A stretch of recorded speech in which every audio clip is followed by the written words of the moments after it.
Hello friends, कैसे हैं आप लोग। देखिए, आज हम लोग प्रैक्टिस सेट लगवाने जा रहे हैं और ये जो प्रैक्टिस सेट है बहुत इम्पोर्टेंट है। इससे आपके कॉन्सेप्ट क्लियर होंगे।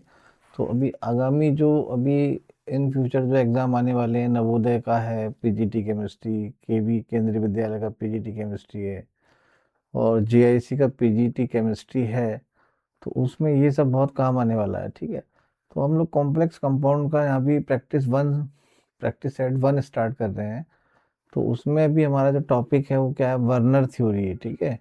वर्नर थ्योरी, तो हम लोग यहाँ से वर्नर थ्योरी का फर्स्ट क्वेश्चन उठाते हैं। तो इसमें बोला कि the following does not give a precipitate either with AgNO3 और BaCl2, ठीक है। तो कौन सा इसमें AgNO3 के साथ या फिर BaCl2 के साथ यहाँ पर प्रेसिपिटेट देने वाला है। तो आप लोग पढ़ते हैं वर्नर थ्योरी में, आप लोग पढ़ते हैं कि प्राइमरी वैलेंसी, क्या पढ़ते हैं, प्राइमरी वैलेंसी। दूसरा आप लोग पढ़ते हैं सेकेंडरी वैलेंसी, सेकेंडरी वैलेंसी, ठीक। तो दो चीज़ें यहाँ पर इसको करने के लिए चाहिए हमें। तो जो कॉम्प्लेक्स कंपाउंड होता है वो इस तरह से ब्रैकेट के अंदर होता है। तो अंदर हमारी जो मेटल होती है उसके साथ सेकेंडरी वैलेंसी होती है, ब्रैकेट के बाहर क्या होती है, प्राइमरी वैलेंसी होती है। तो आपको बताया गया था कि जो प्राइमरी वैलेंसी है वही क्या होती है, आपकी आयनाइजेबल होती है, ठीक। तो पहला कंपाउंड हमारा क्या है यहाँ पर, cobalt NH3 whole 5 Cl SO4, ठीक है। और दूसरा हमारा यहाँ पर कोबाल्ट NH3 होल 3 Cl3, ठीक। तो कौन प्रेसिपिटेट नहीं देगा, AgNO3 के साथ या BaCl2 के साथ कौन यहाँ पर प्रेसिपिटेट नहीं देगा। तो प्रेसिपिटेट कौन देगा, जिसमें प्राइमरी वैलेंसी होगी, और जिसमें प्राइमरी वैलेंसी नहीं होगी वो प्रेसिपिटेट नहीं देगा। तो ये सेकंड नंबर वाला ऑप्शन देख रहे हैं, यहाँ पर बाहर जो है प्राइमरी वैलेंसी क्या है, 0 है। तो ये प्रेसिपिटेट नहीं देगा। अब CONH3 होल 6 होल 3 और Cl3, देखिए इसकी आप अगर इधर AgNO3 के साथ रिएक्शन कराते हैं ना तो कोई रिएक्शन नहीं होगी। अगर इसकी यहाँ पर आप BaCl2 के साथ रिएक्शन कराते हैं तो यहाँ पर भी कोई रिएक्शन नहीं होगी, यानी कि यही वाला जो कंपाउंड है तो ये प्रेसिपिटेट नहीं देगा, ठीक है। सेकंड हमारा हाईएस्ट मोलर कंडक्टिविटी, हमें मोलर कंडक्टिविटी का निकालना है, यहाँ पर मोलर कंडक्टिविटी निकालनी है।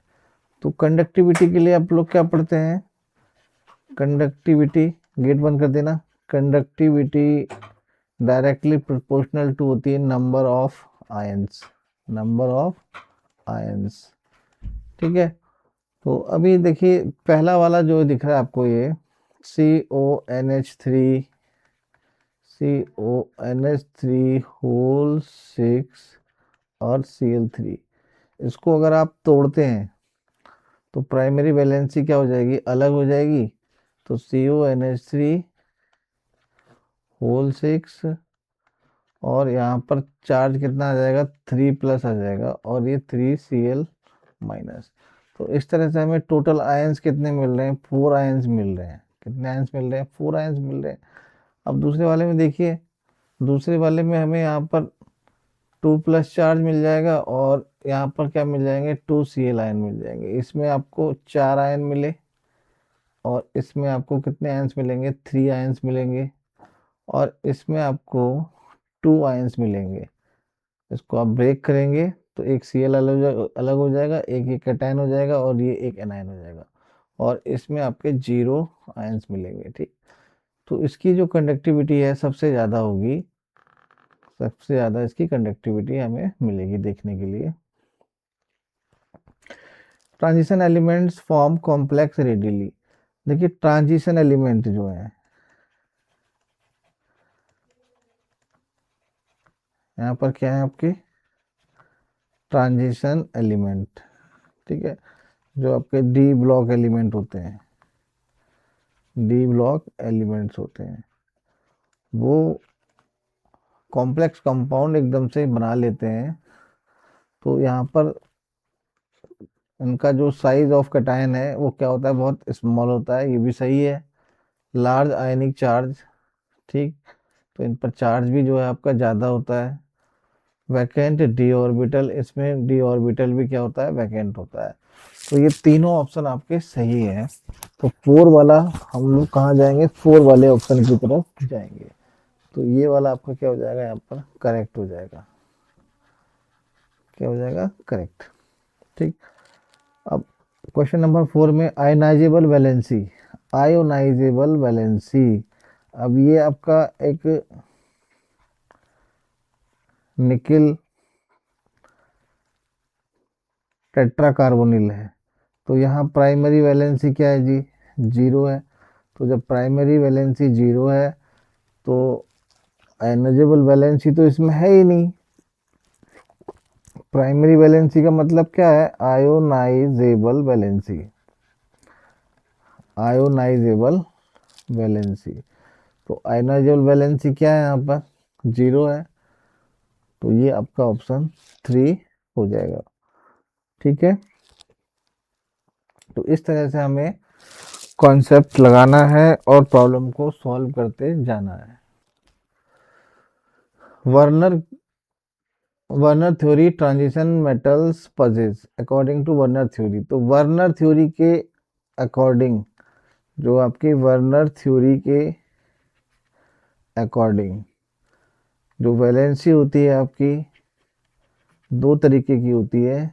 एक प्राइमरी वैलेंसी होती है और दूसरी सेकेंडरी वैलेंसी होती है। मान लीजिए मैंने एक कंपाउंड लिख दिया कोबाल्ट NH3 होल 6, और इस तरह से हमने बाहर Cl3 लिख दिया, ठीक। तो अंदर जो लिगेंड है, अंदर जो लिगेंड है वो सेकेंडरी वैलेंसी का काम करते हैं। बाहर जो काउंटर आयन है वो प्राइमरी वैलेंसी का काम करते हैं। तो इस तरह से टोटल कितनी वैलेंसी हो गई, यहाँ पर 2 तरह की वैलेंसी होगी। तो हम आंसर क्या लगाएंगे, 2 टाइप्स ऑफ वैलेंसीज, ठीक। सेकेंड आपका 6 नंबर क्वेश्चन का, primary valency of the metal ion is satisfied by. तो आपको याद रखना है कि जो प्राइमरी वैलेंसी है वो हमेशा नेगेटिव आयन, नेगेटिव आयन द्वारा ही क्या होती है, सेटिस्फाइड होती है, सेटिस्फाइड होती है, ठीक है। तो यहाँ पर आ जाएगा आपका नेगेटिव आयन, ठीक। Question number 7, number of ionisable and non ionisable Cl ion. तो यहाँ पर एक कंपाउंड दिया है, यहाँ पर एक कंपाउंड दिया है COCl3 5NH3। अब COCl3 5NH3, ठीक है। तो इसमें कोई ब्रैकेट नहीं लगाया है, इसमें कोऑर्डिनेशन स्फीयर लगा के नहीं लिखा है। तो आपको आपको इसको इस तरह से लिख लेना है, कोबाल्ट NH3 होल थ्राइस, और यहाँ पर लिख लेना है, सॉरी 5 है ये कितने हैं, 5 है, ये यहाँ पर 5 है, ठीक। और एक Cl हम अंदर लिख देंगे, बाहर हम दो Cl लिख देंगे, ठीक। तो इसमें नॉन आयोनाइजेबल, नॉन आयोनाइजेबल का मतलब क्या है, जो आयनाइज नहीं हो सकती, सेकेंडरी वैलेंसी। आयनाइजेबल का मतलब क्या है, जो आयनाइज हो सकती है, प्राइमरी वैलेंसी, ठीक। और यहाँ पर Cl आयन के बारे में बोला है, ठीक। तो यहाँ पर जो प्राइमरी वैलेंसी हो गई आपकी 2 हो गई, और सेकेंडरी वैलेंसी यहाँ पर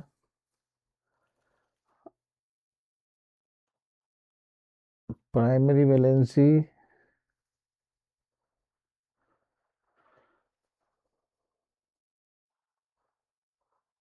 अच्छा सॉरी, इसमें बोला है कि नॉन आयोनाइजेबल और आयोनाइजेबल सीएल आयन बोला है ना, नॉन आयोनाइजेबल और आयनाइजेबल सीएल आयन। तो जो नॉन आयोनाइजेबल सीएल आयन है वो कितने हमारे, दो, एक है, वो कितना हमारा एक है, और आयोनाइजेबल हमारे पास कितने हैं, दो हैं। तो आंसर हमारा हो जाएगा 1 और 2। कितना हो जाएगा, 1 और 2। Question number 8, central metal ion in complex compound. तो ये आपको एक कॉम्प्लेक्स कंपाउंड दिख रहा है, ये आपको एक कॉम्प्लेक्स कंपाउंड दिख रहा है ना, इसी को ले लेते हैं। तो इसमें जो सेंट्रल आयन है, जो सेंट्रल आयन, इसको हम क्या बोलते हैं, सेंट्रल आयन बोलते हैं, ठीक है। ये हम इसको लिख देते हैं कॉम्प्लेक्स आयन, क्या लिख देते हैं इसको, कॉम्प्लेक्स आयन। तो इसमें जो सेंट्रल आयन है वो किस तरह से बिहेव करता है, बिहेव का मतलब वो लुईस एसिड की तरह बिहेव करता है या फिर लुईस बेस की तरह बिहेव करता है, ठीक। अब बैलेंस बॉन्ड थ्योरी में हम लोग पढ़ते हैं कि जो मेटल है, मेटल का जो डी ऑर्बिटल है वो क्या होता है, वैकेंट होता है। क्या होता है, वैकेंट होता है। और जब ये वैकेंट होता है तो यहाँ से लिगेंड, यहाँ से लिगेंड अपना एक लोन पेयर इसको क्या कर देता है, डोनेट कर देता है।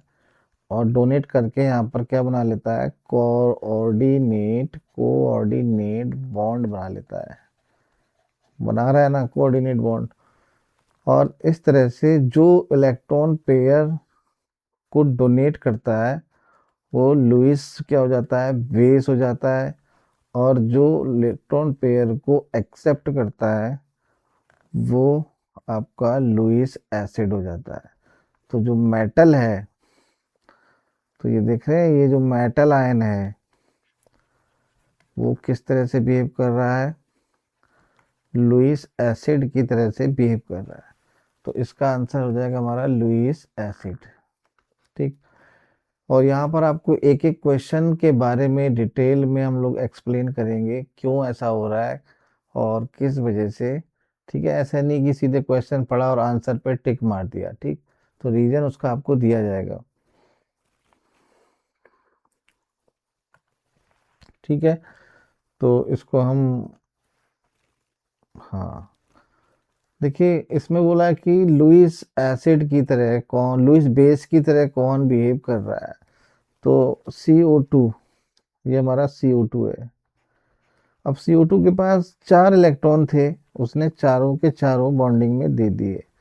तो ये अभी यहाँ पर बॉन्ड, अभी यहाँ पर क्या हो सकता है, ये इलेक्ट्रॉन पेयर को ले सकता है, ले सकता है ना। यहाँ पर इलेक्ट्रॉन पेयर की रिक्वायरमेंट है और यहाँ इलेक्ट्रॉन तो है नहीं इसको देने के लिए, किसी को देने के लिए। क्या ये किसी को इलेक्ट्रॉन दे सकता है, नहीं दे सकता है। चारों के चारों इलेक्ट्रॉन इसके ऑक्सीजन के साथ बॉन्डिंग में यूज हो गए, ठीक है, नहीं है यहाँ पर इलेक्ट्रॉन, ठीक। दूसरा, बोरोन ट्राईफ्लोराइड, बोरोन ट्राईफ्लोराइड, भाई इसके पास 3 इलेक्ट्रॉन थे, इसके पास कितने इलेक्ट्रॉन थे, 3 इलेक्ट्रॉन थे, तीनों के तीनों इसने बॉन्डिंग में पार्टिसिपेट कर दिए। अब ये हो गया बिल्कुल गरीब हो गया है, इसको इलेक्ट्रॉन चाहिए, ना कि ये दे सकता है, ठीक है, इलेक्ट्रॉन इसको यहाँ पर चाहिए। तो ये भी नहीं है। और हमारा NH3 है, NH3 के पास यहाँ पर 2 इलेक्ट्रॉन हैं किसी को देने के लिए। तो जो 2 इलेक्ट्रॉन अपने किसी को दे देगा, पेयर डोनेट करेगा, तो वो क्या कहलाएगा, लुईस बेस कहलाएगा।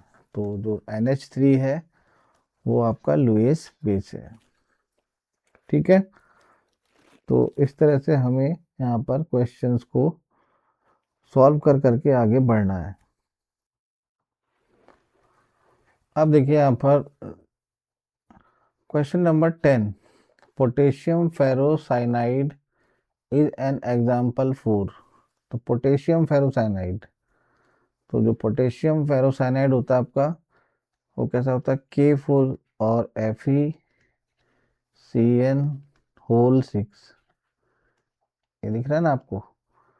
तो ये आपका डबल सॉल्ट तो है नहीं इसमें कोई भी, ना ये नॉर्मल सॉल्ट है ना ये बेसिक सॉल्ट है, तो ये हमारा क्या है, कॉम्प्लेक्स टाइप का सॉल्ट है। तो इस तरह से कॉम्प्लेक्स, देखिए इस तरह से ये बॉन्डिंग होती है। ये जो साइनाइड आयन है यहाँ से 6 तरफ से इसको कोऑर्डिनेट करते हैं, इस तरह से ये कोऑर्डिनेट करेंगे। तो कोऑर्डिनेट करेंगे तो ये आपका 6 कोऑर्डिनेट बॉन्ड बना रहे हैं यहाँ पर, ठीक। और ये जब इस तरह से भी लिख सकते हैं आप उसको, और -4 और +4 के प्लस तरह से भी लिख सकते हैं, ठीक। तो ये आपका कॉम्प्लेक्स सॉल्ट होगा। क्या होगा, कॉम्प्लेक्स सॉल्ट। कॉम्प्लेक्स सॉल्ट में ही लिगेंड क्या करता है, मेटल को इलेक्ट्रॉन डोनेट करके, इलेक्ट्रॉन पेयर डोनेट करके, इलेक्ट्रॉन पेयर डोनेट करने के बाद कोऑर्डिनेट बॉन्ड बनाता है, ठीक है। Question number 11, example of coordinate compound. तो ये तो आपका डबल सॉल्ट है। देखिए दो सॉल्ट है, KCl और MgCl2, इसमें दो सॉल्ट दिख रहे हैं, तो ये तो है ही नहीं आपका। K2SO4 Al2SO4 का होल है, ये भी डबल सॉल्ट है, इसमें भी दो सॉल्ट दिख रहे हैं, और नीचे वाला भी डबल सॉल्ट है। तो आपका आंसर हो गया कोबाल्ट Cl3 6NH3, ठीक। Question number 12, in which of the following transition metal complex does the metal exhibit zero oxidation state। तो मेटल जीरो ऑक्सीडेशन स्टेट हमें यहाँ पर दिखाना है कि कौन सा वाला कंपाउंड जीरो ऑक्सीडेशन स्टेट में है, जिसमें मेटल जो है जीरो ऑक्सीडेशन स्टेट में है। तो फर्स्ट वाला लेते हैं हम यहाँ पर, कोबाल्ट NH3 होल 6 और Cl3, ठीक है। तो हमें मेटल का निकालना है ऑक्सीडेशन स्टेट, इसको X मान लेंगे। और जो आपका NH3 है वो न्यूट्रल लिगेंड है, इस पर चार्ज जो है जीरो है, तो हम यहाँ पर 6 में जीरो से मल्टीप्लाई कर देंगे, और इधर कितना लिख देंगे, +3 लिख देंगे, 3Cl आयन है। सॉरी, इधर इधर क्या लिखेंगे हम लोग, इधर लिखेंगे, इधर लिखेंगे +3, और जो Cl आयन पर जो चार्ज होता है वो कितना होता है, -1 होता है। तो -1 बराबर 0, तो x बराबर आ गया यहाँ पर +3। तो ये वाला उत्तर तो नहीं है भाई इसका, यहाँ पर कितना आंसर आया, +3। अब देखो अगले वाले में, सेकंड क्या है, FeH2O होल 6, FeH2O होल 6 और SO4। तो अब इसका निकाल लेते हैं H, Fe को X ले लेंगे, और 6 हमारे पास हाइड्रोजन, सॉरी वाटर मॉलिक्यूल है, और यहाँ पर H2O पर चार्ज कितना होता है, 0 होता है। तो ये हो गया 0, और SO4 के ऊपर जो चार्ज होता है वो 2- होता है, तो यहाँ पर हम -2 लिख देंगे। तो x बराबर कितना आ गया आपका, +2। तो ये भी नहीं है इसका +2, तो बोल रहा है डज जीरो ऑक्सीडेशन स्टेट। क्या बोल रहा है, जीरो ऑक्सीडेशन स्टेट। अब हमारे पास यहाँ पर निकिल है, निकिल टेट्रा कार्बोनिल, ठीक है। तो कार्बोनाइल पर भी चार्ज कितना होता है, 0 चार्ज होता है। तो x4 इंटू 0 बराबर 0, तो x बराबर कितना हो गया, 0 हो गया। तो चलिए अब आंसर हमें यहीं पे मिल गया है, तो हमें आगे बढ़ने की यहाँ से ज़रूरत नहीं है, ठीक है। इसका कितना आ गया, 0 आ गया ऑक्सीडेशन नंबर, ठीक। अब देखिए यहाँ पर the number of moles of ions, question number 13 है, the number of moles of ions produced when 1 mole of potassium ferricyanide is dissolved in water।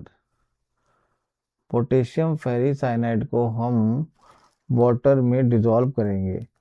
देखिए एक चीज आपको ध्यान रखनी है, एक चीज का आपको बहुत ध्यान रखना है, कभी कभी क्या होता है, कंफ्यूजन हो जाता है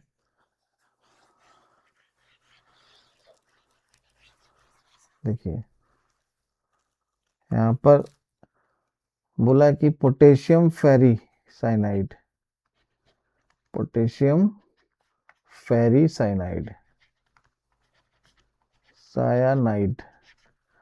तो इसका फॉर्मूला होता है K3FeCN6। ठीक। दूसरा होता है हमारा पोटेशियम,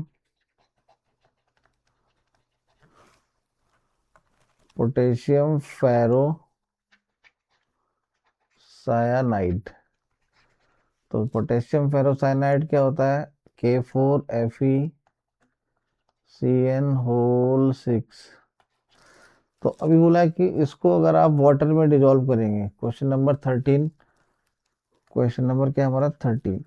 तो इसको वाटर में डिजोल्व करेंगे तो कितने आयन मिलेंगे, तो यहाँ से हमें कितने आयन मिल जाएंगे, K4, 3K प्लस आयन, और FeCN6। और कितने पोटेशियम आयन इससे अलग हुए हैं, 3 हो, तो यहाँ पर क्या आ जाएगा 3 माइनस चार्ज। तो टोटल आयन जोड़ लीजिए, एक 3 आयन तो यहाँ पोटेशियम से मिले और एक इससे मिला है, तो टोटल कितने आयंस हो गए हमारे पास, 4 आयंस हो गए। अगर ये रहा होता हमारे पास दिया हुआ पोटेशियम फेरोसाइनाइड, तो हमें यहाँ पर 4 आयंस मिल जाते, FeCN6, और ये आ जाएगा यहाँ पर 4 माइनस चार्ज। तो यहाँ पर 4 आयंस तो पोटेशियम आयन से मिलेंगे और एक इससे मिलेगा, तो टोटल कितने आ गए, 5 आ गए। तो इसका जो आंसर होगा हमारा क्या होगा, सेकंड वाला होगा 4। ठीक। दूसरा हमारा मेटल 14 है हमारा, मेटल आइसोथायासाइनेटो इज इंडिकेटेड बाय। अब थायासाइनेटो, थाया थायोसायानेटो जो आपका होता है वो क्या होता है, CS और N। क्या होता है, CS और N। ठीक। अगर इसको मैं उल्टा कर देता हूं, NCS कर देता हूं, क्या कर देता हूं, NCS, इस तरह से होगा ये, ना कि इस तरह से होगा। ठीक। तो ये यहाँ पर देखिए, इसको हम पढ़ेंगे अब आइसो थायो सायानेटो। ठीक। तो ये जो हमारा है ना, ये जो लिगेंड दिख रहा है ना आपको, दोनों जो लिगेंड दिख रहे हैं, ये एम्बीडेंटेड लिगेंड है, एम्बीडेंटेड लिगेंड। और जब भी किसी स्ट्रक्चर में दो स्ट्रक्चर में, अगर स्ट्रक्चर में एम्बीडेंटेड लिगेंड है, तो वहां पर हमें याद रखना है इसको, लिंकेज आइसोमेरिज मिलती है। कौन सी आइसोमेरिज मिलती है, लिंकेज आइसोमेरिज। ठीक। The number of chloride ions satisfied secondary valency in cobalt Cl3 4NH3। तो इसमें जो Cl आयन है, इसमें जो Cl आयन है वो कौन सी वैलेंसी को, हाँ सेकेंडरी वैलेंसी कितनी होनी चाहिए, तो 4 हमारे अमोनिया है, तो कोबाल्ट NH3 होल 4 और Cl2, और एक Cl आ जाएगा हमारा बाहर। तो टोटल अंदर हमारे कितने लिगेंड हो गए, 6 लिगेंड हो गए। तो ये बोल रहा है कि यहाँ पर सेकेंडरी वैलेंसी कितनी है, यहाँ पर सेकेंडरी वैलेंसी जो Cl आयन है, जो क्लोराइड आयन है, वो कितनी सेकेंडरी वैलेंसी को सेटिस्फाइड कर रहा है। तो यहाँ पर आंसर क्या होगा आपका 2। अंदर कितने Cl हैं, 2 Cl हैं। अगर पूछता कि अमोनिया NH3 कितनी सेकेंडरी वैलेंसी को शो कर रहा है, तो आपका आंसर होता 4। तो यहाँ पर कितना आंसर आ जाएगा, 2 आंसर हमें मिल जाएगा। ठीक है। तो इस तरह से क्वेश्चंस को सॉल्व कर। Question number 16। तो ये बोल रहा है कि कैटायनिक कॉम्प्लेक्स, क्या बोल रहा है, कैटायनिक कॉम्प्लेक्स। तो आपको बताया गया था कि अगर कोऑर्डिनेशन स्फीयर के बाहर ऊपर पॉजिटिव चार्ज है तो वो आपका कैटायनिक कॉम्प्लेक्स होगा, अगर नेगेटिव चार्ज है तो वो क्या होगा, आपका एनायनिक कॉम्प्लेक्स होगा। कैसा कॉम्प्लेक्स होगा, एनायनिक कॉम्प्लेक्स। तो इसको जब अगर हम पहला वाला देख रहे हैं, इसको अगर हम डिसोसिएट करते हैं तो यहाँ पर FeCN होल 6 और 4 माइनस चार्ज ऊपर आ जाएंगे, क्योंकि यहाँ पर कितने पोटेशियम है, 4 पोटेशियम आयन, यहाँ पर 4 पोटेशियम बाहर हैं। अब थर्ड वाला है, यहाँ पर क्या है, थर्ड वाला जो आपका है, देखिए इसमें बाहर कोई चार्ज नहीं है, COCl3 और NH3 होल थ्राइस, ठीक है, ये आपका न्यूट्रल है। ये कैसा कॉम्प्लेक्स है, न्यूट्रल कॉम्प्लेक्स है।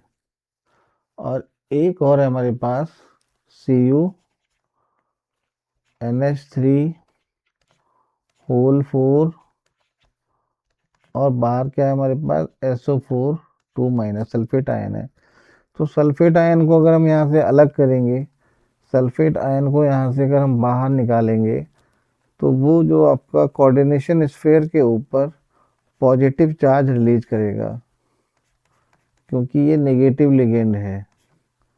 अब देखिए यहाँ पर सल्फेट आयन पर चार्ज कितना होता है, 2 माइनस, तो ये यहाँ से इसको रिलीज करेगा 2 प्लस और अपने आप अलग हो जाएगा सल्फेट आयन। तो ये वाला जो कंपाउंड है ना हमारा, तो ये क्या है, कैटायनिक कॉम्प्लेक्स है। क्या है ये, कैटायनिक कॉम्प्लेक्स। तो आंसर क्या होगा हमारा, ये वाला होगा answer, this is cationic complex. ठीक,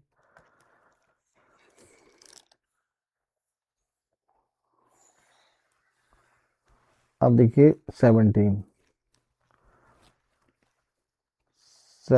का, the number of moles of AgCl obtained when excess HNO3, so excess silver nitrate is added to 1 mole of, तो हमने क्या किया कि CrNH3 होल 4 और Cl2 और ये Cl, इसके साथ हमने AgNO3 को मिला दिया, रिएक्ट होने के लिए छोड़ दिया हमने इसको। तो रिएक्ट होने के लिए अगर हम किसी कॉम्प्लेक्स कंपाउंड के साथ किसी रिएजेंट को हम क्या कर रहे हैं, रिएक्ट करा रहे हैं, तो वो क्या करता है कि सबसे पहले क्या करता है कि बाहर जो प्राइमरी वैलेंसी है ना, उसके साथ क्या करता है, अपना इंटरेक्शन करता है। तो आपको बताया था कि जो प्राइमरी वैलेंसी होती है वो आयोनाइजेबल होती है, और आयोनाइजेबल होती है तो इजीली वहां से क्या होगी, निकल जाएगी। तो यहाँ पर Ag, यहाँ पर क्रोमियम NH3 होल 4 और Cl2 और यहाँ पर +1 चार्ज, और यहाँ पर क्या मिल जाएगा हमें, AgCl मिल जाएगा। क्या मिल जाएगा, AgCl का PPT मिल जाएगा, प्रेसिपिटेट। तो कितने मोल, तो यहाँ पर हमें कितने मोल मिला है, 1 मोल मिला है ना ये, अरे यहाँ पर हमें कितने मोल AgCl मिला है, 1 मोल मिला है, 1 मोल AgCl। तो यहाँ पर क्या आ जाएगा, आपका आंसर 1 आ जाएगा। ठीक, लिगेंड इन मेटल कार्बोनिल कॉम्प्लेक्स, तो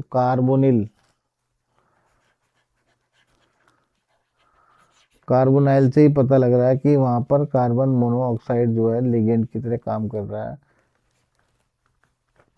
तो 18 वाले का आंसर कितना हो जाएगा, आपका 2 हो जाएगा।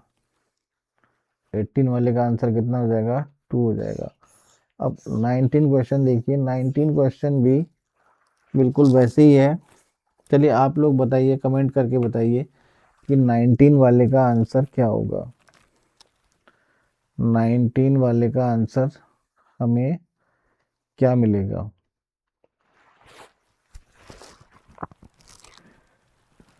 तो 19 वाले में हम AgNO3 से रिएक्शन कराएंगे, किसका, chromium NH3, chromium NH3 whole thrice और Cl3।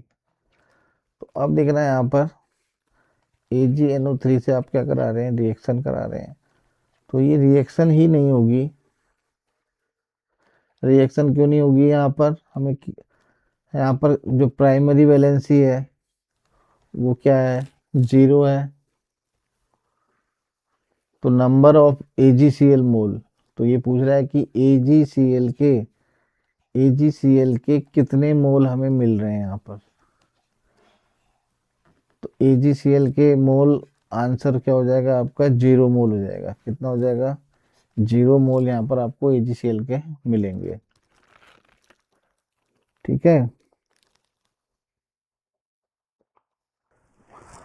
अब देखिए यहाँ पर पहला जो क्वेश्चन आपका IUPAC नेम ऑफ कॉम्प्लेक्स, ये एक कॉम्प्लेक्स दिया आपको, CO कोबाल्ट Cl3 और 5NH3। यहाँ पर क्या दिया है आपको, 5NH3। तो ये एक तरह से जो पहली बात है कि ये जो आपका कंपाउंड है कुछ इस तरह से लिखा जाएगा, कोबाल्ट NH3 होल 5 और एक Cl अंदर आ जाएगा और इस तरह से 2 Cl हम बाहर लिख देंगे। ठीक है। तो हमें सबसे पहले जब हम IUPAC नेम लिखते हैं, IUPAC नेम लिखते हैं तो सबसे पहले हमें क्या करना पड़ता है, नेम ऑफ लिगेंड। हमें क्या करना पड़ता है, सबसे पहले नेम ऑफ लिगेंड लिखना पड़ता है। अगर एक ही लिगेंड है तब तो कोई बात नहीं है, अगर 2 लिगेंड है तो हम यहाँ पर अल्फाबेटिकल ऑर्डर फॉलो करेंगे, अल्फाबेटिकल ऑर्डर। ठीक। उसके बाद आपका मेटल आ जाएगा, मेटल नेम, और उसके बाद आ जाएगी आपकी ऑक्सीडेशन स्टेट, ऑक्सीडेशन स्टेट वो कैसे आएगी, ब्रैकेट के अंदर आएगी और रोमन में लिखना है उसको। किस में लिखना है, रोमन में लिखना है। उसके बाद आपका जो ब्रैकेट के बाहर है काउंटर आयन, आपकी जो प्राइमरी वैलेंसी है। ठीक। तो यहाँ पर 2 लिगेंड हैं, एक है आपका एमाइन, एक है आपका क्लोराइड। तो अल्फाबेटिकली अगर हम लिखेंगे तो एमाइन को पहले लिखना है, हमें एमाइन को पहले लिखना है और क्लोराइड को बाद में लिखना है। ठीक है। तो कितने एमाइन है यहाँ पर, 5 एमाइन है, पेंटा एमाइन। क्या आएगा यहाँ पर, पेंटा एमाइन, गैप नहीं रखना है हमने। और डाई क्लोराइडो, डाई क्लोराइडो। तो ये कैसा कंपाउंड है आपका, पॉजिटिव कंपाउंड है। तो इसमें मेटल का नाम आपका एज इट रहेगा, कोबाल्ट, कोबाल्ट। और ऑक्सीडेशन स्टेट कितनी आ जाएगी इसमें, +3 ऑक्सीडेशन स्टेट रहेगी। और लास्ट में जो काउंटर आयन है उसका नाम रहेगा क्लोराइड। ठीक है। अब देखिए ऑक्सीडेशन स्टेट हमने कैसे निकाली इसकी, ऑक्सीडेशन स्टेट देखिए कैसे निकाली है। जो कोबाल्ट था उसको X मान लिया और 5 लिगेंड आपके अमोनिया के, उन पर चार्ज 0 है। एक लिगेंड अंदर है उस पर चार्ज -1 है और बाहर 2 काउंटर आयन है उस पर चार्ज -1 है। तो 2 इंटू -1, तो X -1 और -2 बराबर 0 और X बराबर कितना आ जाएगा, +3 आ जाएगा। तो ऑप्शन आपका क्या रहेगा, 4th ऑप्शन इसका रहेगा। ठीक। नेक्स्ट क्वेश्चन आपका आइसोमेरिज। आइसोमेरिज में हम लोग देख रहे हैं कि जो आपकी ऑप्टिकल आइसोमेरिज में the property of processing at least one atom that attach two identical four non identical. तो अगर किसी एटम के चारों तरफ 4 एटम्स हैं और चारों ही क्या है, नॉन आइडेंटिकल है, तो यहाँ पर क्या होती है, कायरलिटी होती है। क्या होती है, कायरलिटी होती है। ये इस तरह से हम बोलते हैं कि असिमेट्रिक सेंटर है ये, असिमेट्रिक सेंटर, असिमेट्री सेंटर है। ठीक है। तो यहाँ से ऑप्टिकल एक्टिविटी हम लोग क्या करते हैं, ऑप्टिकल एक्टिविटी चेक करते हैं। तो ऑप्टिकल एक्टिविटी में हम क्या देखते हैं, मिरर इमेज देखते हैं। अगर वो सुपर इम्पोज हो जाती है उसके ऊपर तो वो ऑप्टिकल आइसोमर नहीं है। अगर वो सुपर इम्पोज नहीं हो रही है तो दैट मीन्स दोनों क्या है, आपके ऑप्टिकल आइसोमर है। ठीक। Question number 22, racemic mixture. तो दो तरह के आइसोमर होते हैं, एनांशियोमर होते हैं। एक एस होता है और एक आर होता है। एक एस होता है, अगर एक आर होता है। अगर किसी मॉलिक्यूल के अंदर, किसी मॉलिक्यूल में देख रहे हैं, किसी मॉलिक्यूल में 50% आपका आर है और 50% आपका एस है, तो वो क्या होता है, आपका रैसिमिक मिक्सचर होता है। क्या होता है, आपका रैसिमिक मिक्सचर होता है। उसको हम क्या बोलते हैं, रैसिमिक मिक्सचर होता है। और रैसिमिक मिक्सचर का जो ऑप्टिकल रोटेशन है, ऑप्टिकल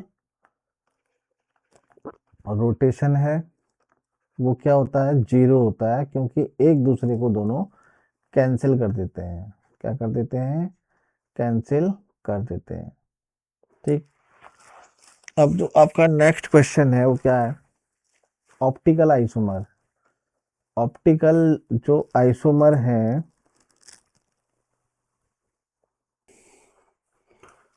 हाँ ऑप्टिकल आइसोमर, ऑप्टिकल आइसोमर। तो जो ऑप्टिकल आइसोमर जो होते हैं उनमें क्या होती है, प्रॉपर्टी ऑफ कायरलिटी होती है, ऑलमोस्ट आइडेंटिकल केमिकल प्रॉपर्टीज होती हैं, ऑलमोस्ट आइडेंटिकल फिजिकल प्रॉपर्टी होती है, ऑल द अबव। तो इसमें जो उनकी जो कायरलिटी की एक क्या होती है, दोनों में प्रॉपर्टी होती है। दोनों में एक कायरल सेंटर होता है, एक एसिमेट्रिक सेंटर होता है, जिससे चार ग्रुप, डिफरेंट चार ग्रुप होते हैं। तो उसमें पहला ऑप्शन आपका रहेगा।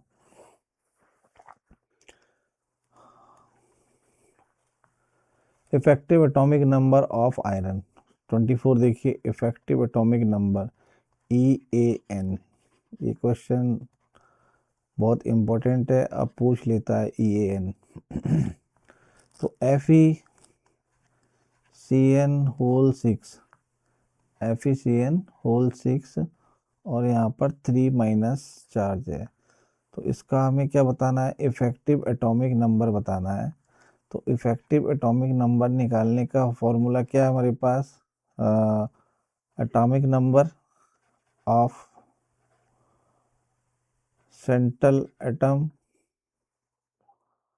Minus oxidation state, oxidation state, और ये जाएगा +2 into number of ligand, number of ligand.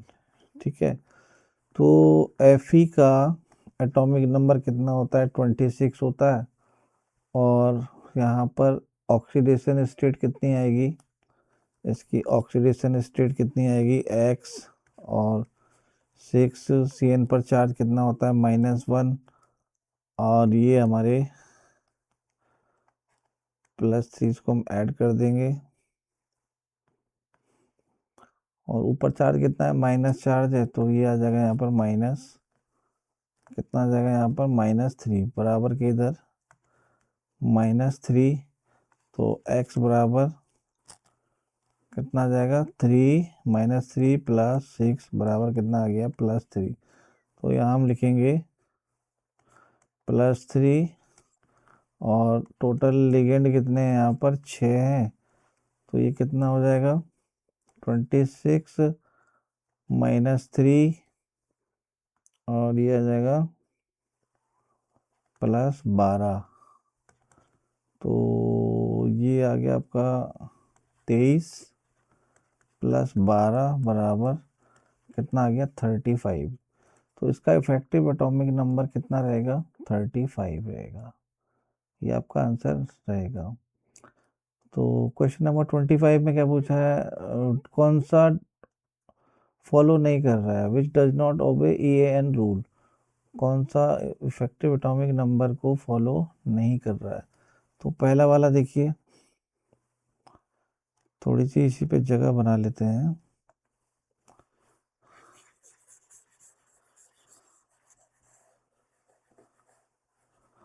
पहला देखिए यहाँ पर Fe, तो कलर चेंज कर लेते हैं, FeCO5, तो Fe का कितना होता है, ऑक्सीडेशन स्टेट तो 0 हो जाएगा, उसको रखना ही नहीं है हमें, सीधे निकाल लीजिए 26 हो जाएगा ये 26 और 5 दूना 10, ठीक है, तो ये आ गया हमारा 36। तो ये तो फॉलो कर रहा है, K4FeCN, K4FeCN होल 6, ठीक। ये देखिए X और इसका ऑक्सीडेशन स्टेट कितना होगा -2 हो जाएगा, और ये -2 और 2 × 6,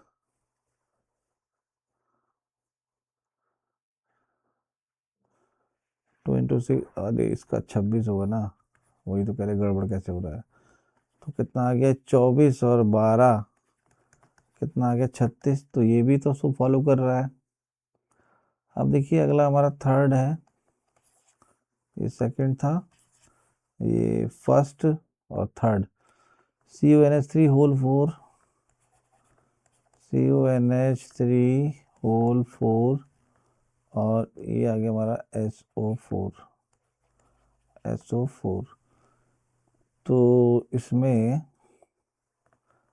कॉपर का कितना होता है 29, इसका ऑक्सीडेशन नंबर कितना आया है +2 ऑक्सीडेशन नंबर है, और इसमें 4 लिगेंड है, 9 4 दूना 8, तो 27 और 8 कितना आ गया इसमें 35, यही फॉलो नहीं कर रहा है।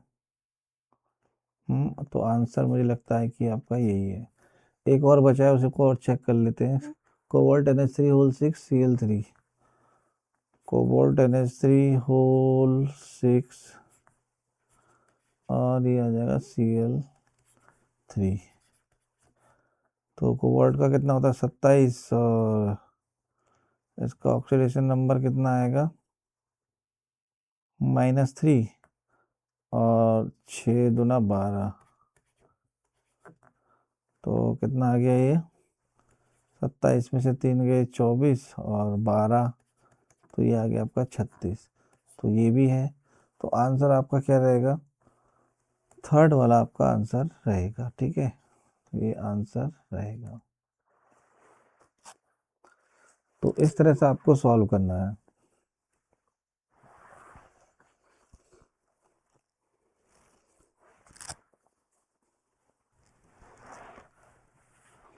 देखिए क्वेश्चन नंबर 26, कौन सा इसमें रॉन्गली कैलकुलेटेड है, कौन सा इसमें सही नहीं है।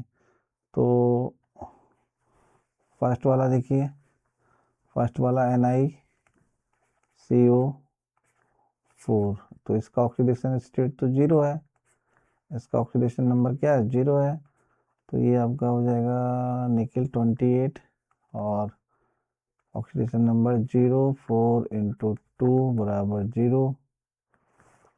तो ये कितना आ जाएगा आपका 28 प्लस 8 बराबर क्या आ जाएगा 36। ये तो सही है। K2 दूसरा क्या है K2 Ni CN4 होल 4। तो इसका En कितना निकलेगा 28 और इसका ऑक्सीडेशन -2 और 4 इंटू 2 बराबर 0। तो 28 -2 26 और 8। तो ये कितना आ रहा है 34। तो ये तो सही नहीं है। अब अगला देख लीजिए K3 FeCN होल 6। तो ये कितना आ जाएगा इफेक्टिव एटॉमिक नंबर 26 और इसका -3। ऑक्सीडेशन नंबर रहेगा 6 दूना 12। तो 24 और 12 कितना आ गया 36।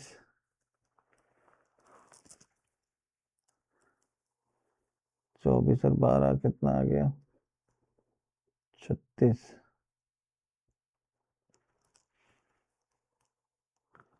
तो ये भी सही नहीं है।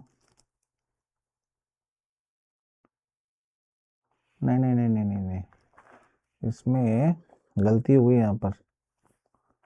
यहाँ पर गलती क्या हुई है कि यहाँ कितना है। देखिए यहाँ पर है आपका 26 है ना 26 -3। तो ये आएगा 23। तो 23 और 12 कितना हो जाएगा 35। तो ये भी सही है। एक और बचा है इसको चेक कर लेते हैं। क्रोमियम NH3 होल 6 और Cl3। तो देखिए यहाँ पर क्रोमियम कितना होता है 24। ऑक्सीडेशन स्टेट -3 आएगा और ये 2 इंटू 6 तो 24 और 24 में से 3 गए तो कितना बचा। अरे कितना बचा 21 बचा ना प्लस 12 और ये आ गया 33। ये भी सही है। ठीक है तो आपका जो आंसर है इसका जो आंसर है वो कितना है आपका ये वाला आंसर।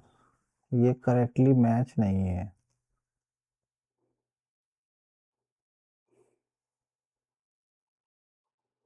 ये वाला करेक्टली मैच नहीं है। ये कितना आना चाहिए 34 आना चाहिए। कितना आना चाहिए 34। अब देखिए 27 according to Sidgwick effective atomic number the central metal acquires. तो सेंट्रल मेटल है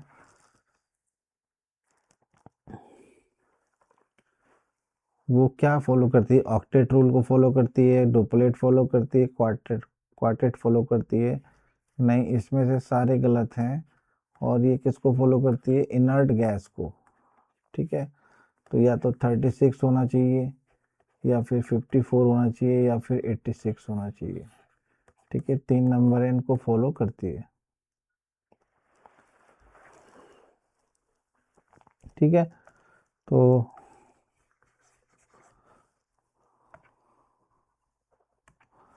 अब देखिए इसमें shape of the complex species will be square planar. तो स्क्वायर प्लेनर के लिए कितना कोऑर्डिनेशन नंबर होना चाहिए। तो आपको ध्यान रखना है कि टेट्राहेड्रल के लिए भी कोऑर्डिनेशन नंबर 4 होता है और स्क्वायर प्लेनर के लिए भी कोऑर्डिनेशन नंबर कितना होता है 4 होता है। कितना होता है जी 4 होता है। ठीक है तो यहाँ पर आपको दिया है ना एक 4 दिया है। तो यही आपका आंसर होगा। आउटर ऑर्बिटल कॉम्प्लेक्स 29 में दिया है कौन सा आउटर ऑर्बिटल कॉम्प्लेक्स बनाते हैं। Outer orbital complex,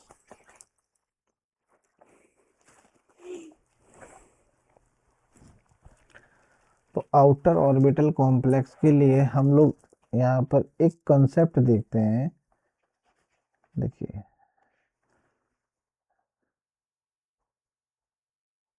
ligand strength, ligand strength, ठीक है। तो लिगेंड स्ट्रेंथ में हम लोग पढ़ते हैं Cl F NCS और NH3 और एक है हमारा Cn। तो इधर से इधर हम जा रहे हैं तो स्ट्रॉन्ग लिगेंड की तरफ जा रहे हैं, अगर इधर से इधर जा रहे हैं तो हम लोग वीक लिगेंड की तरफ जा रहे हैं। तो आपको ध्यान रखना है कि जब वीक लिगेंड होता है, मेटल के साथ वीक लिगेंड होता है, तो वहां पर बनता है हमारा आउटर ऑर्बिटल। क्या बनता है? Outer orbital octahedral complex, octahedral complex, ठीक है। तो आउटर ऑर्बिटल बनेगा तो इस तरह से बनेगा sp3d2। तो डी ऑर्बिटल आपका आउटसाइड में होता है, बाहर की तरफ होता है, ठीक है। अगर यही बात अगर हम स्ट्रॉन्ग लिगेंड के बारे में बात कर रहे हैं तो वहां पर बनता है inner orbital complex, inner orbital complex.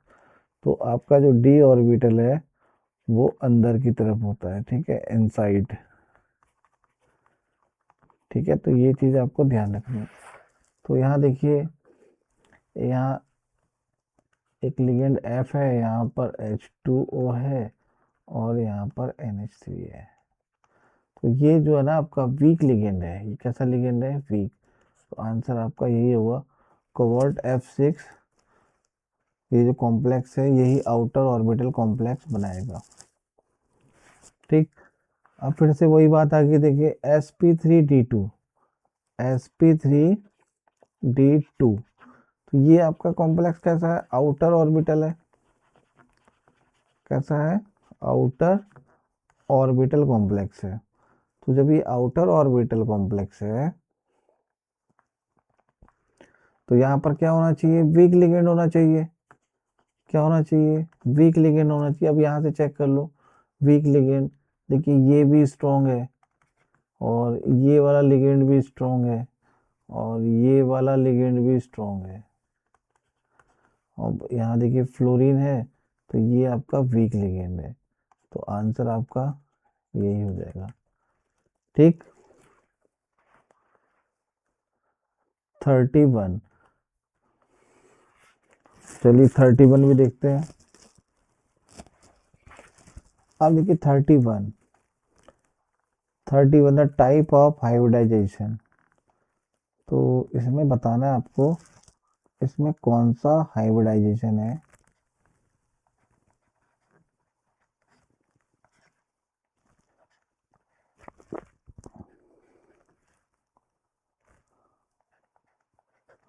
ठीक है, तो ये कॉम्प्लेक्स हमारा, इसमें हमें, अब कुछ बच्चे क्या करेंगे, यहाँ पर उन्होंने कोऑर्डिनेशन नंबर 4 देख लिया। तो कोऑर्डिनेशन नंबर 4 देख लिया तो वो क्या करेंगे, यहाँ पर टेट्राहेड्रल इसको मानेंगे, ठीक है। तो टेट्राहेड्रल में क्या हो जाएगा, इसका sp3 हो जाएगा। परंतु ये वाला क्या ऑप्शन आपका गलत है, ठीक। अब ये हमारा क्या है, एक एक्सेप्शन है। क्या है? एक्सेप्शन है। तो जो बीबीटी है ना, जो बीबीटी है वो आपकी इसी कंपाउंड पे आके क्या हो जाती है, फेल हो जाती है। तो बीबीटी के अकॉर्डिंग ये जो है, बीबीटी क्या कहती है, ये टेट्राहेड्रल है, ठीक। पर अगर हम क्रिस्टल फील्ड थ्योरी की बात करें, सीएफटी, सीएफटी इसको कहती है स्क्वायर प्लेनर है। क्या है ये? बाद में कुछ टेक्निक द्वारा इसको देखा गया, एक्सरे, मुझे ध्यान नहीं आ रहा है, तो इसका जो हमें एविडेंस मिला, वो जो एविडेंस मिला उस एविडेंस में हमने क्या पाया कि ये क्या है, आपका स्क्वायर प्लेनर है और इसकी जो हाइब्रिडाइजेशन है वो क्या होती है, DsP2 होती है। क्या होती है, DsP2। तो ये क्वेश्चन इंपॉर्टेंट है और ये अक्सर पूछा जाता है। ठीक, question number 32, shape of COF 6 और 3 माइनस। ठीक, इसकी शेप पूछी है इन्होंने। ठीक है, इसमें हमें वीक लिगेंड नहीं देखना है, कुछ नहीं देखना है, हमें देखना है कि जिनका कोऑर्डिनेशन नंबर 6 होता है वो सब क्या होते हैं, आपके ऑक्टाहेड्रल होते हैं। क्या होते हैं, ऑक्टाहेड्रल होते हैं। तो इसका उत्तर कितना होगा, आपका ऑक्टाहेड्रल होगा। इसका कोऑर्डिनेशन नंबर कितना है, 6 है। ठीक, अब देखिए 33, hybridisation of metal atom and geometry. तो AgNH3 होल ट्वाइस और प्लस। ठीक है, तो ये आपका जो है इस तरह से होता है।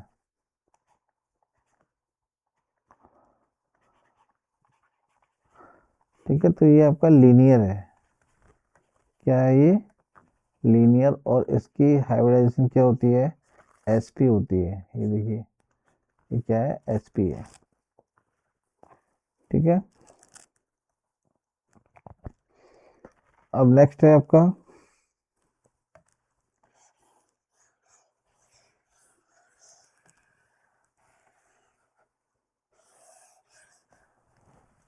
है आपका इंपॉर्टेंट क्वेश्चन है। इसमें आपको मैग्नेटिक मोमेंट बताना है। क्या बताना है, मैग्नेटिक मोमेंट। इसमें आपको मैग्नेटिक मोमेंट बताना है।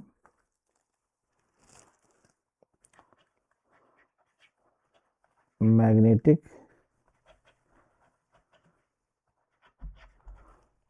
मोमेंट निकालने का फॉर्मूला क्या होता है, √n+2। और ये बोहर मैग्नेट्रॉन, इसका यह है यूनिट है। क्या है, यूनिट। और यहाँ पर n क्या है, अनपेयर्ड इलेक्ट्रॉन। जो इलेक्ट्रॉन पेयर्ड नहीं रहते हैं अनपेयर्ड कहलाते हैं। तो हमारा यहाँ पर जो क्वेश्चन है वो क्या है, NiCl4 2 माइनस। अब देखिए Ni का एटॉमिक नंबर कितना होता है, 28 होता है। तो 3D8 और 4s2। इसका यहाँ से हम लोग ऑक्सीडेशन नंबर निकाल लेते हैं, X प्लस 4Cl है और उन पर माइनस चार्ज है, बराबर -2 आ गया। तो x बराबर कितना आ गया, ये -2 + 4, तो ये कितना आ गया, +2 आ गया। तो निकिल पर हमने +2 चार्ज डाल दिया और 2 इलेक्ट्रॉन हम यहाँ से कम कर देंगे। ये 3D8 हो जाएगा, 4s0 हो जाएगा और 4p। ठीक, अब इसके हम यहाँ पर बॉक्स बना लेते हैं इस तरह से।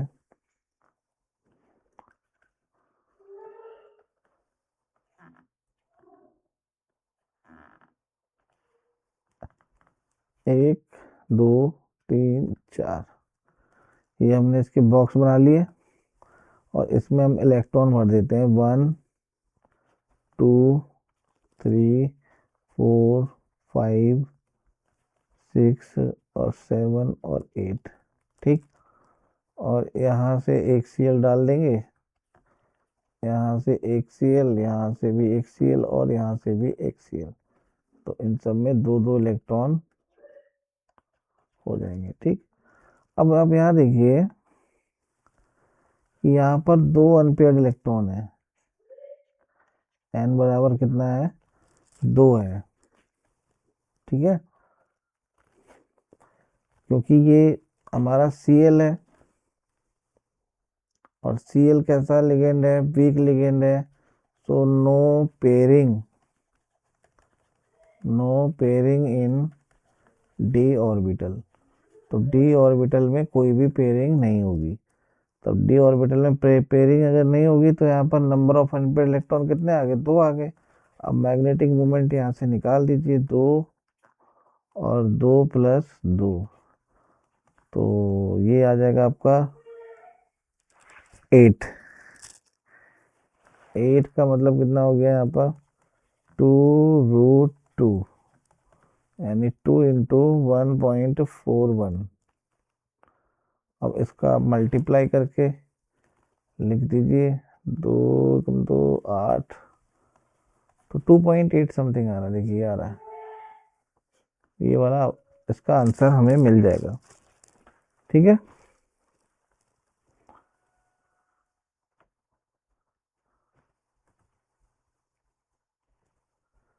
इसका हमें ये उत्तर मिल जाएगा। देखिए हमारा नेक्स्ट टॉपिक है आपका CFT। क्या है,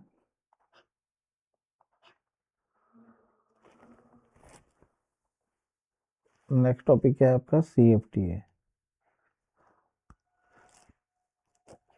CFT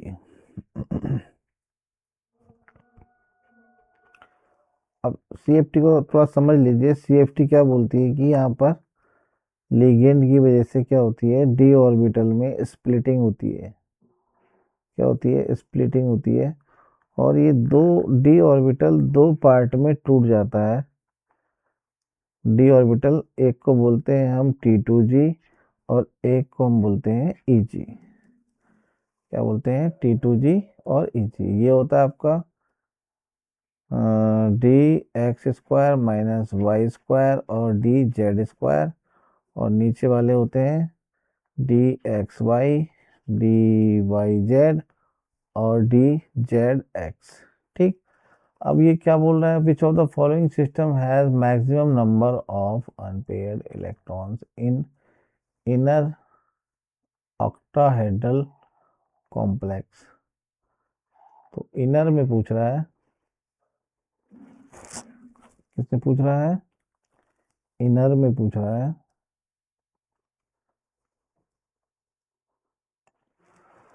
इनर ऑक्टाहेड्रल कॉम्प्लेक्स। ठीक है, तो यहाँ पर इस तरह से आप डी हमारे कितने यहाँ पर पहले में 4 है, तो उसको आप फिल करिए।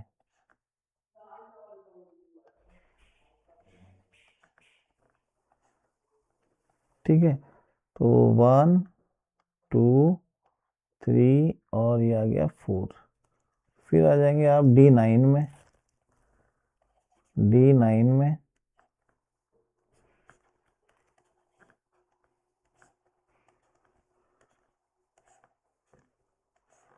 देखिए 1 2 3 4 5 6 7 8 और 9।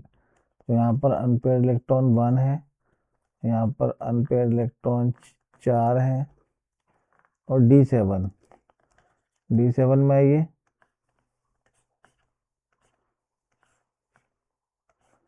तो D7 में 1 2 3 4 5 6 और 7। तो अनपेयर्ड इलेक्ट्रॉन कितने आ गए, यहाँ पर 3 आ गए। और D5 में आ जाइए,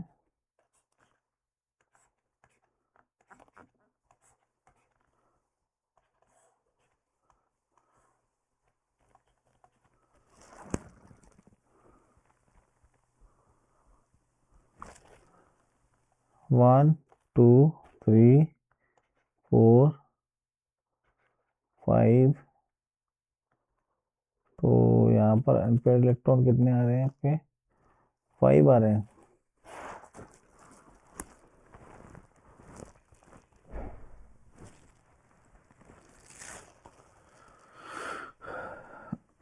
मैक्सिमम अनपेयर्ड इलेक्ट्रॉन, इस क्वेश्चन में थोड़ा सा डाउट हो रहा है। तो ये यहाँ पर बोल रहा है CFT में भी दिया है ये, और यहाँ पर इनर ऑक्टाहेड्रल कॉम्प्लेक्स, तो इनर ऑक्टाहेड्रल और CFT, तो ये तो VVT का क्वेश्चन है। तो VVT के अकॉर्डिंग तो इसमें अब इसमें स्ट्रॉन्ग लिगेंड का भी नहीं दिया है कि स्ट्रॉन्ग लिगेंड है वीक लिगेंड है, वीक फील्ड में या स्ट्रॉन्ग फील्ड में। ठीक है, चलिए इसको छोड़ देते हैं अभी। Question number 36, the correct set of low energy orbital. तो आपको बताया था कि ये जो डी ऑर्बिटल है CFT में दो भागों में टूट जाता है, T2G और EG। तो EG वाला जो होता है नीचे वाला, वो लो एनर्जी ऑर्बिटल है। क्या है? Low energy orbital. तो इसमें ये हो जाएगा DX DY और DZ, तो इसमें ये वाला आ जाएगा ऑप्शन।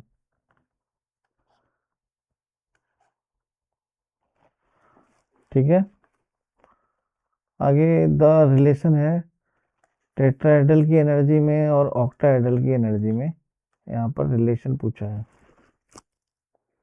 तो इसमें थर्ड वाला रहेगा आपका। ठीक है, 38 हमारे पास, लो एनर्जी इन टेट्राहेड्रल। अब टेट्राहेड्रल की बात करते हैं, तो जो टेट्राहेड्रल होता है उसमें जो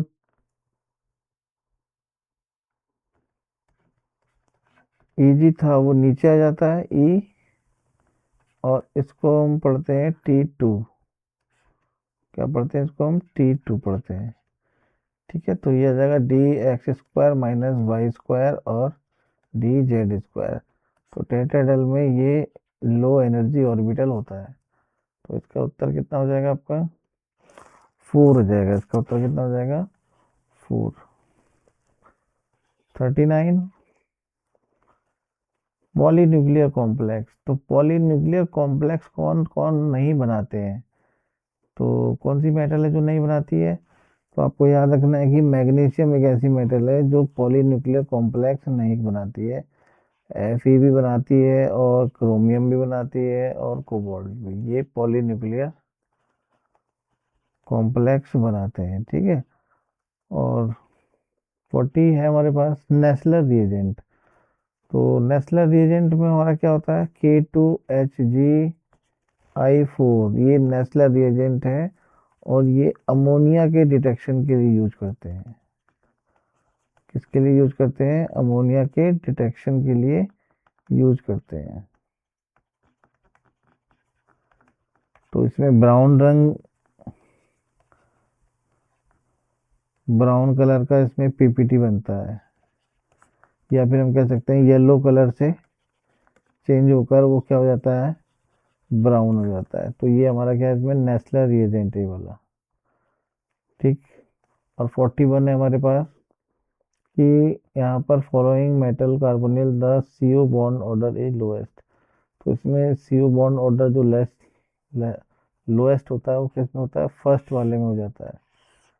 किस में हुआ है? फर्स्ट वाले में होगा। ठीक है, तो हम अभी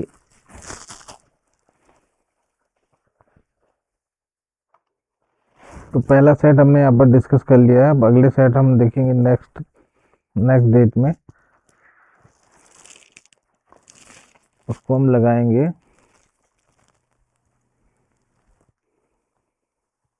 तो आज के लिए इतना ही रहेगा।